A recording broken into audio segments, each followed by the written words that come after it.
Ces derniers jours, les mauvaises nouvelles s'enchaînent sur les marchés boursiers et le risque d'un krach ou d'une grosse chute des cours est même envisagé par certains analystes. Dans ce type de contexte compliqué, comment réaliser de la performance et continuer à gagner de l'argent? Il est tout à fait possible de se retirer temporairement de la bourse en attendant des jours meilleurs, mais ça n'est pas très efficace, surtout avec une inflation forte qui mange son épargne. Dans cette vidéo, je te propose une stratégie résiliente qui te permet de rester investi en bourse et de continuer à toucher de l'argent directement sur ton compte en banque. Et en application directe de cette stratégie, l'on va voir également 3 actions anti-crise que tu pourrais mettre dans ton portefeuille.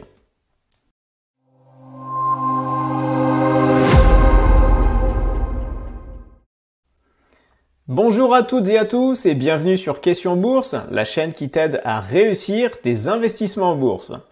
Tu l'as sûrement remarqué, les cours de bourse en début d'année ont déjoué tous les pronostics et ont réalisé un superbe rallye haussier avec notamment un plus haut historique sur le CAC 40.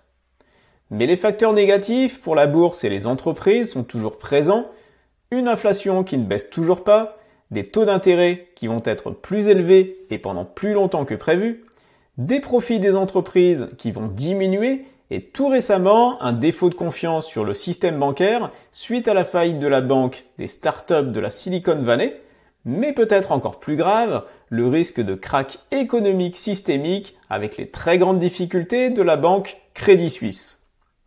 Les marchés sont montés très haut et risquent dans les semaines ou les mois qui viennent de rencontrer des vents contraires très forts. Il faut donc que tu te prépares à une probable baisse importante des cours, ce qui a d'ailleurs commencé cette semaine avec des jours à moins 3% sur le CAC 40 notamment. Mais le but de cette vidéo n'est pas de regarder en détail ce qu'il se passe sur les marchés, mais plutôt de te proposer des solutions. Et dans ce contexte incertain, quelle stratégie mettre en place pour tes investissements pour continuer à gagner de l'argent? Avant de voir en détail une stratégie qui peut fonctionner dans ces moments troublés, je te rappelle que tu peux trouver sur la chaîne Question Bourse notamment des idées de portefeuille et des bons plans sur les meilleurs ETF, les guides complets pour la déclaration d'impôt sur tes actions, ETF et dividendes.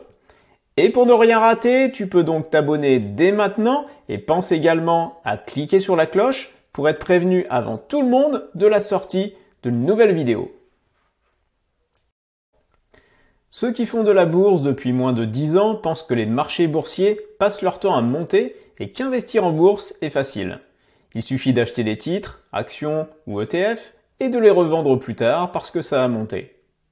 Ça a été le cas sur les 10 dernières années qui ont été exceptionnelles, comme on peut le voir sur le graphique suivant. Mais si on prend un horizon de temps plus large, on peut voir que les marchés boursiers passent leur temps, la plupart de leur temps, à ne rien faire, c'est-à-dire ni à monter, ni à descendre, mais à rester dans ce qu'on appelle un canal ou en anglais un range. Il y a également des périodes de baisse ou de fortes baisses pendant lesquelles tu peux perdre de l'argent. Ces périodes sont très difficiles psychologiquement pour un investisseur car il voit au mieux son argent rester au même niveau et au pire, il voit son portefeuille baisser. Alors comment réaliser de la performance pendant ces périodes difficiles où très peu d'actions ou d'ETF prennent de la valeur? Eh bien, il existe une autre solution qui permet de toucher de l'argent régulièrement, quelles que soient les conditions, que les cours montent, stagnent ou baissent. Cette solution, ou on peut même parler de stratégie, c'est celle de toucher des dividendes.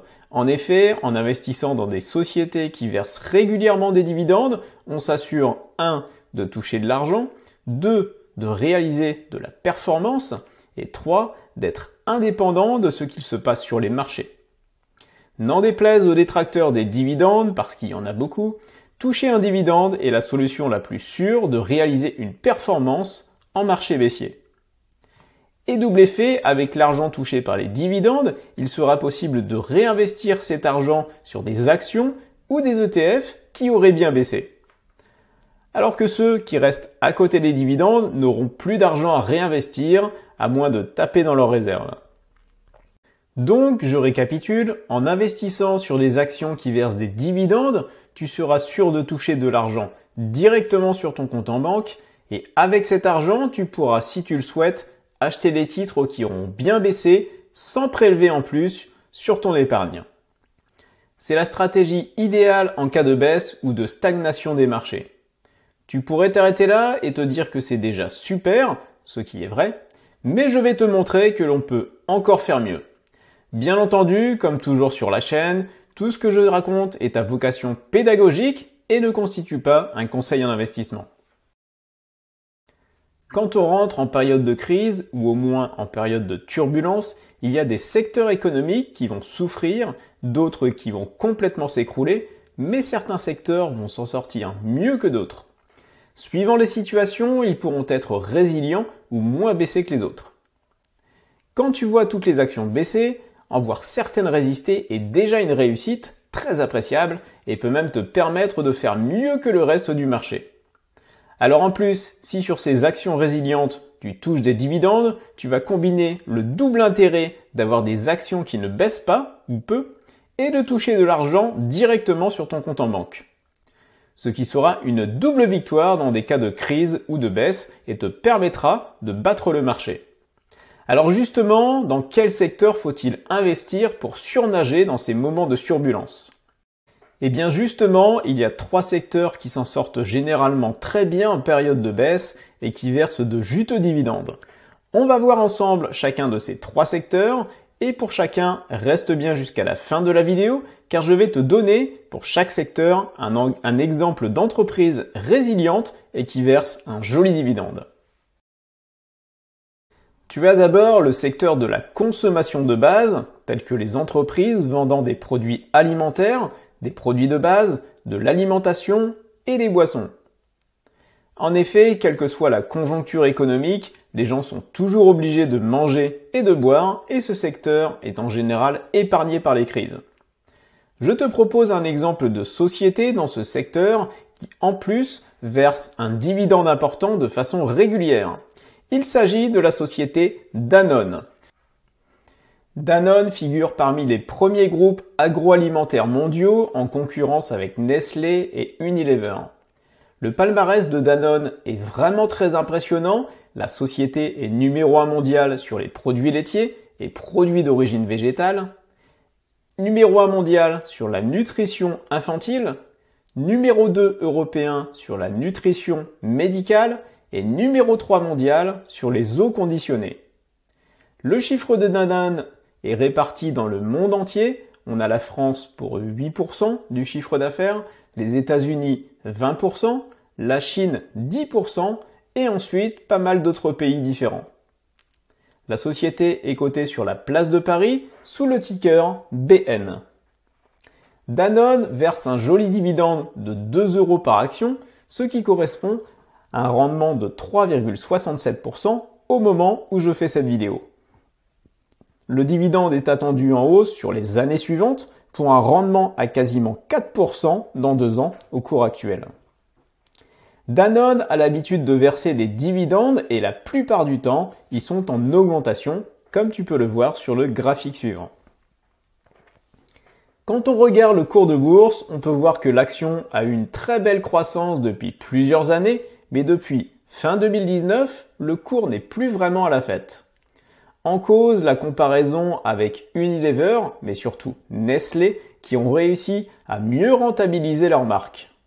Danone était dans une crise de gouvernance qui a pris fin avec le départ du PDG et l'entreprise est repartie avec une nouvelle feuille de route pour améliorer sa rentabilité sur chacun de ses segments phares. Le titre est aujourd'hui décoté vis-à-vis de ses fondamentaux et de la concurrence. Nestlé est par exemple à un PER de 21 alors que Danone n'a actuellement qu'un PER de 16. Et justement, 21, c'est le PER moyen de Danone sur ces dernières années. L'action a donc un potentiel de rattrapage intéressant sur les prochaines années.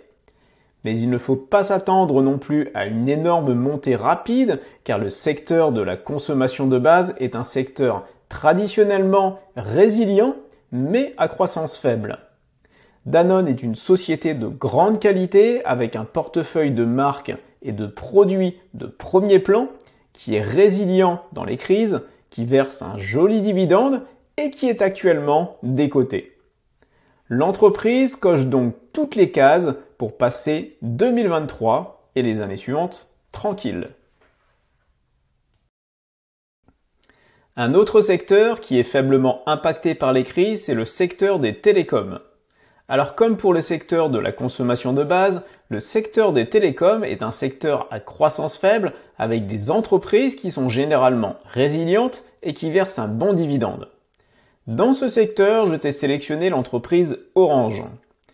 Orange est le premier opérateur de téléphonie en France, mais il est également très présent en Espagne et de façon générale, il est également présent en Europe, en Afrique et au Moyen-Orient.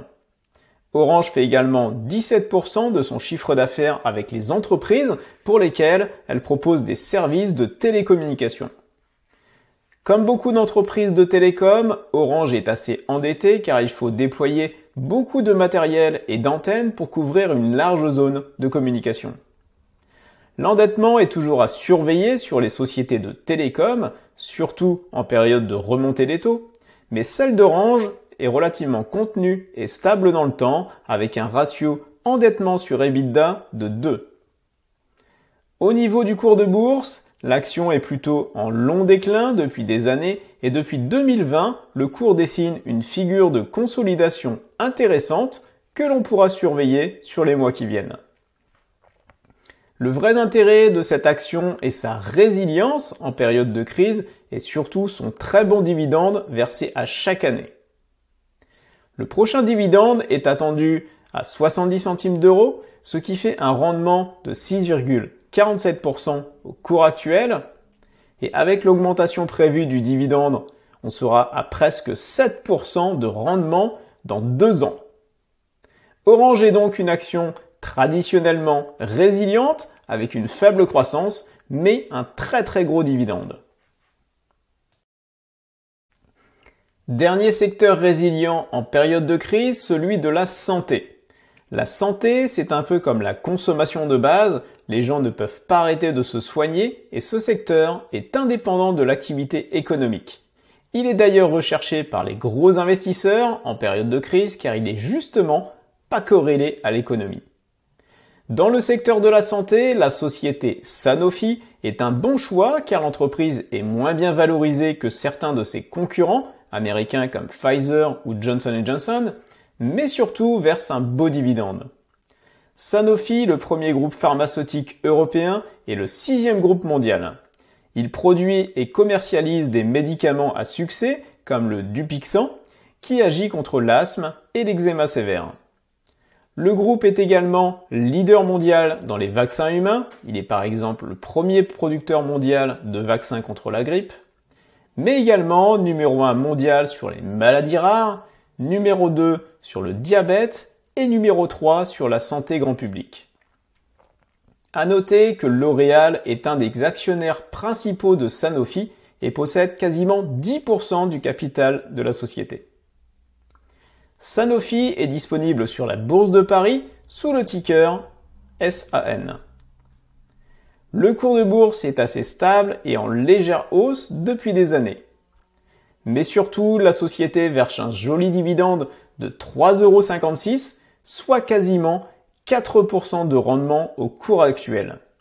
Et Sanofi prend grand soin de ses actionnaires en augmentant quasi systématiquement son dividende d'une année sur l'autre.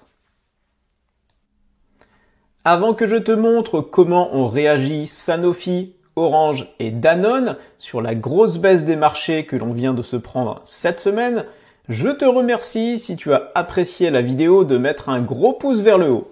Dis-moi également en commentaire si tu possèdes une de ces sociétés et si tu en as d'autres à me proposer. Comme tu le sais, je lis tous les commentaires et je réponds à chacun d'entre eux. Cette semaine, les bourses ont été fortement secouées par les remous de la faillite de la banque SBV et des craintes sur Crédit Suisse. Il est justement intéressant de regarder comment Sanofi, Orange et Danone ont réagi suite à ces fortes baisses et s'ils ont mérité leur réputation de valeur refuge. Sur la journée de lundi, alors que le CAC 40 perdait 2,57%, ce qui est quand même beaucoup, sur une seule journée, Danone, Sanofi et Orange étaient quasiment stables et parmi les meilleures actions de la journée. Sur la journée de mercredi, où la plupart des valeurs étaient rouge vif avec des pertes allant jusqu'à 12% pour les valeurs bancaires, les titres qui ont le mieux résisté étaient encore Sanofi, Orange et Danone. Alors attention, ce n'est pas parce qu'ils ont surnagé cette semaine que ce sera toujours le cas. La bourse est une course à long terme et justement à long terme, ces trois entreprises seront plus résilientes que les autres valeurs, surtout en période de baisse, et donneront dans le même temps un joli dividende. En période d'incertitude boursière, tu as également d'autres stratégies qui sont possibles pour réussir ton année. Tu peux justement retrouver ces stratégies dans la vidéo suivante.